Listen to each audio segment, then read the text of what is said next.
বনফুলের ছোট গল্প সনাতনপুরের অধিবাসীবৃন্দ। 1. প্রবীণ মোক্তার শৈলেশ্বর বাবু হঠাৎ নিরুদ্দিষ্ট হইয়াছেন, ইহাই যথেষ্ট উত্তেজনার কারণ। খবরের কাগজে ছবি ছাপাইয়া, সভা সমিতি করিয়া, কবিতা লিখিয়া সর্ববিধ উপায়ে সনাতনপুরের অধিবাসীবৃন্দ অনায়াসে তাহাদের উত্তেজনা প্রকাশ করিতে পারিত। কিন্তু তাহাদের বর্তমানে এসব কিছুই করিবার উপায় নাই। নিরুপায় হইয়া তাহারা শুধু ফুসফুস গুজগুজ করিতেছে মাত্র। কারণ আর কিছুই নহে, শ্যামা নাম্নী ধোপানিটিও সঙ্গে সঙ্গে অন্তর্হিত হইয়াছে। যাহারা প্রবীণ এবং শৈলেশ্বরের হিতৈষী, তাহারা বাহিরে কথাটা সাধ্যমতো চাপা দিবার চেষ্টা করিতেছেন। হালদার মশাই সর্বত্র প্রচার করিয়া বেড়াইতেছেন, শৈলেশ্বর একটা মোকদ্দমায় তকদির করিতে খুলনা গিয়াছেন। যাইবার সময় তাহার সহিত দেখা হইয়াছিল। কথাটা সর্বব মিথ্যা। প্রবীণ হালদার মহাশয় কিন্তু প্রবলভাবে উহা প্রচার করিতে লাগিলেন। এই হালদার মহাশয়ের সহিতই কিন্তু আবার যখন প্রবীণ ভাদুরী মহাশয়ের সাক্ষাৎ ঘটিল, তখন তিনি নিম্নস্বরে বলিলেন, শৈলেন কি কেলেঙ্কারিটাই করলে, ছি ছি। এত প্রসঙ্গে ভাদুরী মহাশয় জফলা আকারে ব্যবহার করাটাই অধিকতর সমুচীন মনে করিলেন। বলিলেন, আরে ছ্যা ছ্যা। পর মুহূর্তেই কিন্তু ভাদুরী সৎসাহে জিজ্ঞাসা করিলেন, আচ্ছা, কোন ধোপানিটি বলো তো হে? দেখা গেল হালদার মহাশয় বিষয়টি পুঙ্খানুপুঙ্খ রূপে জানেন। তিনি উক্ত রজকিনীর আবাসস্থান, চেহারা, বয়স এবং স্বভাব চরিত্র সম্বন্ধে একটি নাতিদীর্ঘ বক্তৃতা দিয়া উপসংহারে বলিলেন, শৈলেন যে ভেতরে ভেতরে এত জড়িয়ে পড়েছে কে জানত। এত বড় ছেলে, এত বড় মেয়ে। ভাদুরী মহাশয় আবার বলিলেন, ছ্যা ছ্যা, লোক হাসালে। খোঁড়া মল্লিক মহাশয় কৌশলে খবর সংগ্রহ করিলেন যে শ্যামা পালাইবার আগের দিন তাহার স্বামী পিরু ধোপার নিকট মার খাইয়াছিল। মল্লিক মহাশয় শৈলেশের হিতাকাঙ্ক্ষী। তিনি পিরু ধোপাকে বলিলেন, কথাটা আর কারোর কাছে প্রকাশ করিসনি, বুঝলি? বিস্মিত পিরু জিজ্ঞাসা করিল, কোন কথাটা? মল্লিক মহাশয় থতমত খাইয়া কোনো সদুত্তর দিতে না পারিয়া খোঁড়াইতে খোঁড়াইতেই নিজেদের দলের মধ্যে ফিরিয়া গিয়া পিরু ঘটিত ব্যাপার প্রকাশ করিলেন। করিবা মাত্র সকলে মিলিয়া মল্লিককেই বকিতে লাগিলেন, কেন সে পিরু ধোপার নিকট গিয়াছিল, এ কি আকস্মিক? সুতরাং মল্লিক মহাশয়ের এই কাঁচা কাজটি সামলাইতেই পাকা বুদ্ধি মুখুজ্জে মহাশয়কে সৎ প্রবৃত্ত হইয়া পিরুর বাড়িতে যাইতে হল এবং নিরীহ মল্লিকের নামে মিথ্যা দোষারোপ করিয়া বলিতে হইল, মল্লিকের কথা কিছু মনে করিসনি, সিদ্ধির ঝুঁকে যা তা বলেছে। এবারও বিস্মিত পিরু কহিল, মানে কি বলেছেন? মুখুজ্জে দাঁত বাহির করিয়া বলিলেন, মানে ও কিছু নয়, বুঝলি। বলিয়া তিনি সরিয়া পড়িলেন এবং নিজেদের দলে আসিয়া সংবাদ দিলেন, পিরু একেবারে ক্ষেপে আছে হে, মল্লিক একেবারে সাপের ঘাড়ে পা দিয়েছে।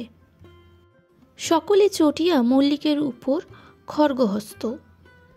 বেচারি মল্লিক দল ছাড়া হইয়া একা একা ঘুরিতে লাগিলেন। পিরুর দল দূর হইতে মল্লিককে যখনই দেখিল, তখনই ভাবিল এবং হাসিল, মল্লিক মহাশয় আজকাল সিদ্ধি খাইতেছেন। যাই হোক, শৈলেশ্বর বাবুর বন্ধুবর্গ, মিত্র, হালদার, মুখুজ্জে প্রভৃতি প্রবীণ মহাশয়গণ একজোট হইয়া এক বাক্যে শৈলেশ্বর বাবুর খুলনা গমন সমর্থন করিতে লাগিলেন। ভিতরে ভিতরে অবশ্য ভাদুরী হইলেন কৌতূহলী, মুখুজ্জে উত্তেজিত, হালদার বিস্মিত এবং মল্লিক ক্ষুব্ধ। ইহা হইল শৈলেশ্বরের হিতৈষী বর্গের মনোভাব। কিন্তু সনাতনপুর গ্রামটি নিহাত ছোট নয়, অনেকগুলি বুনিয়াদি ভদ্র গৃহস্থের সেখানে বসবাস, গোটা 2 চণ্ডীমণ্ডপ সেখানে আছে। সুতরাং শৈলেশ্বরবাবুর বিপক্ষ দলও একটি ছিল, এবং যেহেতু শৈলেশ্বরবাবু বড়লোক, পরোপকারী, কর্মনিষ্ঠ এবং সত্যবাদী ছিলেন, সেই হেতু তাহার বিপক্ষ দলটি বেশ ভারীও ছিল। তাহারা সুযোগ পাইলেন। শৈলেশ্বর রজকিনী প্রসঙ্গটা তাহারা বেশ একটু রং চড়াইয়া বলিয়া বেড়াইতে লাগিলেন। একজন আসিয়া খবর দিল, হালদার মশাই বলে বেড়াচ্ছেন যে শৈলেশ্বর বাবু নাকি খুলনা গেছেন। হুঁকোতে টান মারিয়া রায় মহাশয় বলিলেন, হালদারকে বলে দিও হে, সূর্য আজকাল পশ্চিমেই ওঠে, তা আমরা সবাই জানি। খুলনার চেয়ে ঢাকা বললে আরও মানাত। মাথা নাড়িয়া মুচকি হাসিয়া লাহিড়ী বলিলেন, আহা, চড়ছ কেন? এ কথা হালদার বলবে না তো কে বলবে বলো? ওই দলটার সবকটাই পাজি। বুড়ো মিত্তিরটা সেদিন দেখি লুকিয়ে তাড়ি খেয়ে ফিরছে। উনি আবার মাস্টারি করেন। ভাদুরীর বা কী কম? রোজ ওই ময়না দিঘির ধারে বেড়াতে যাবার অর্থ কী? বৃদ্ধ গোস্বামী মহাশয় এতক্ষণ কিছু বলেন নাই। তিনি এইবার সংক্ষেপে বলিলেন, সব ঘুঘু। পার ঘুঘুটি এইবার ফাঁদে পড়েছে। এই বলিয়া রায় মহাশয় হুঁকোটি গোস্বামীর হস্তে দিলেন। 2 ফলে চিরকাল মধ্যে শৈলেশ্বরবাবুকে কেন্দ্র করিয়া ভাদুরী মহাশয়ের বিরুদ্ধে রায় মহাশয়, রায় মহাশয়ের বিরুদ্ধে মুখুজ্জে মহাশয়, মুখুজ্জে মহাশয়ের বিরুদ্ধে গাঙ্গুলি মহাশয় উঠিয়া পড়িয়া লাগিয়া গেলেন। শৈলেশ্বরবাবুর সম্পর্কে অসম্ভব রকম সব গুজব রটিতে লাগিল। অধিকাংশ লোকের মতে তিনি কলিকাতায় গিয়াছেন, কিন্তু এই কলিকাতা সম্পর্কিত মতবাদের বিরুদ্ধে আর একটি জনমত ক্রমশ গঠিত হইতেছিল। তাহা এই যে ট্রেনে করিয়া তিনি কোথাও যান নাই, কারণ স্টেশনে কর্মচারীরা কেহ তাহাকে ট্রেনে যাইতে দেখেন নাই। সুতরাং তিনি পদবজ্রেই কোথাও গিয়া স্বরজকিনী আত্মগোপন করিয়াছেন। একজন প্রত্যক্ষদর্শী জোর গলায় বলিতে লাগিলেন, আমি স্বচক্ষে দেখেছি শৈলেশ্বর বাবু ধোপানিটিকে কাঁধে তুলে নিয়ে মাঠামাঠি দৌড়াচ্ছেন। 3 শৈলেশ্বর বাবুর পত্নী সপুত্র কন্যা পিত্রালয় গিয়াছিলেন।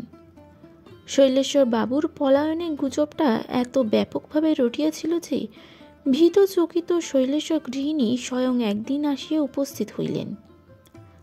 আসিয়া কিন্তু তিনি আরও অকুল পাথারে পড়িলেন। তাহার সমবয়স্কা গৃহিণীগণ বেশ রসায়ন দিয়া নানা কথা তাহাকে শুনাইল। ও মা, কি ঘেন্নার কথা, শুনে লজ্জায় বাঁচি না বলিয়া অনেকেই গালে হাত দিল এবং ঘাড় কাত করিল। গাঙ্গুলি গৃহিণী বলিলেন, পুরুষ মানুষকে কিচ্ছু বিশ্বাস নেই বোন, কিছু বিশ্বাস নেই। একবার চোখের আড়ালে হয়েছে কি ব্যাস। হালদার গৃহিণী একটু সহানুভূতির সুর দিয়ে বলিলেন, উনি তো বলেছিলেন শৈলেশ্বরবাবু খুলনা গেছেন। মুখোপাধ্যায় গৃহিণী হুঙ্কার দিয়া বলিলেন, থামলো থামো, আমার কর্তাটিও ওই দলে। সব চড়ে চড়ে মাস্তুত ভাই। বলে দিয়েছে এবার স্পষ্ট করে যে ও সব দলে আর মিশতে পাবে না। খাবে দাবে রান্নাঘরের দাওয়াটিতে চুপ করে বসে থাকবে। বুড়ো মিনসের অত আড্ডা দেওয়া কেন? মুখোপাধ্যায় গৃহিণীর ফাঁদি নথ ঘন ঘন আন্দোলিত হইতে লাগিল। মরিয়া হইয়া শৈলেশ্বরবাবু স্ত্রী বলিলেন, কোনোদিন কিন্তু ওকে শ্যামা ধোপানির সংসর্বে দেখিনি। আমাদের কাপড় ধোয়ে ছিরু ধোপা, শ্যামা তো কোনোদিন আসেওনি আমাদের বাড়ি। মুখোপাধ্যায় গৃহিণী বলিয়া উঠিলেন, এই বুদ্ধি না হলে তোমার স্বামী যাবে কেন বোন? তারা যা করবে তা কি তোমাকে সাক্ষী রেখে করবে নাকি? শৈলেশ্বর বাবু হলেন একটা দাগি মুক্তার, তার সঙ্গে চালাকি। পুরুষ মানুষদের বসে রাখার একমাত্র উপায় হচ্ছে নজরবন্দি করে রাখা, চোখে চোখে রাখা। যা বলেন আমাদের গাঙ্গুলি দিদি, চোখের আড়াল হয়েছে কি, ব্যাস। 4. শৈলেশ্বর বাবুর 2 পুত্র, মাধব ও যাদব। মাধব বিএ পাশ করিয়াছে, যাদব আইএ পড়িতেছে। তাহারা পূজনীয় পিতার সম্পর্কে এই দুরূপনেয় কলঙ্কের কথা শুনিয়া নির্বাক হইয়া গেল। কিন্তু কি করিবে, তাহাদের বন্ধু বান্ধবদের মধ্যেও সকলে নিঃসন্দেহে বিশ্বাস করিয়াছে যে শৈলেশ্বর বাবু প্রকৃতি একটা ঝুনা ভণ্ড। এতদিনে দিবালোকে আত্মপ্রকাশ করিয়াছেন। তাহাদের মধ্যেই একজন ছোকরা মাধব ও যাদবের পক্ষ অবলম্বন করিল এবং মৌখিক সহানুভূতি জানাইতে লাগিল। এদিকে বৃদ্ধদের 2 পক্ষের মধ্যে ব্যাপার অনেক দূর গড়িয়াছিল। হালদার মহাশয়ের উপর ধনী রায় মহাশয় এত দূর চড়িয়াছিলেন যে তিনি তাহার নাম রূপ চুরির অপবাদ দিয়া নালিশ ঠুকিয়া দিয়াছেন। ভাদুরী মহাশয় মানিক পোদ্দারের নিকট হ্যান্ড নোট লিখিয়া কিছু টাকা লইয়াছিলেন। গাঙ্গুলি মহাশয়ের উস্কানিতে পোদ্দারের পো ভাদুরী মহাশয়কে চাপ দিতে শুরু করিয়াছে। মল্লিক মহাশয় হোমিওপ্যাথি ডাক্তারি করেন। তিনি বিপক্ষ দলের কাহারও বাড়ি আর চিকিৎসা করিবেন না বলিয়া প্রচার করিতে লাগিলেন। ফলে গোস্বামী মহাশয় কলিকাতা হইতে সরল হোমিওপ্যাথি শিক্ষা নামক পুস্তক ক্রয় করিয়া হোমিওপ্যাথি শিখিতে লাগিয়া গিয়াছিলেন। শৈলেশ্বর বাবুর নামে 2-4খানি চিঠি আসিয়াছিল। চিঠিগুলি কি করিয়া বিপক্ষ দলের হস্তগত হইল, এই ব্যাপারে খেপিয়া সদলের কয়েকজন পাণ্ডা স্থানীয় পোস্টমাস্টারের বিরুদ্ধে এক প্রকাণ্ড দরখাস্ত লিখিয়া ফেলিলেন। পোস্টমাস্টার বেচারা এই আকস্মিক বিপদে সকলে দ্বারস্থ হইয়া ব্যাপার মিটিয়া ফেলিবার জন্যে সকাতরে অনুরোধ করিয়া বেড়াইতে লাগিলেন। গ্রামের উকিল আশুবাবু টেবিল চাপড়াইয়া তাহাকে বলিয়া দিলেন, everything is fair in love and fight. শেষ পর্যন্ত লড়ে দেখব, তবে ছাড়ব। 5. সনাতনপুরে ঘোর চাঞ্চল্য, সকলেরই রসনা সব এগিয়ে চলিতেছে। এমন সময় গ্রামে 2টি ঘটনা ঘটিল। হঠাৎ শ্যামা ধোপানি কোথা হইতে ফিরিয়া আসিল। সে নাকি মামার বাড়ি গিয়াছিল।